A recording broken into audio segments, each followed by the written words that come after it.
রাবণ যদি ভগবানের চরণ দর্শন করতে পারে, আমরা অতি উত্তম কুলে জন্ম লবিয়ে কেন পারবো না? রাবণ আর বলছে, ও মন্দোদরী, তুমি জানো যদি ভগবানের সাথে আমার দেখা হয়, অন্তিম সময়েও যদি দেখা হয়, ভগবানকে কি বলবো জানো?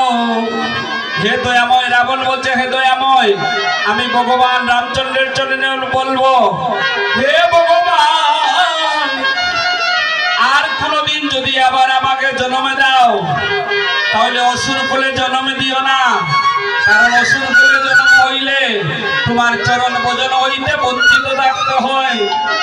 হে দয়াময়, অসুর জন্ম যে কত কষ্টের জন্ম, দয়াময়, আবার যদি আমার জন্ম দাও, এমন জন্ম দিও তোমার কৃষ্ণ গুণগান যেন আমি গাইতে পারি।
রাবণকে যেদিন বধ করলেন, ভগবান চরণ দর্শন করে রাবণের প্রাণ দিয়েছিল।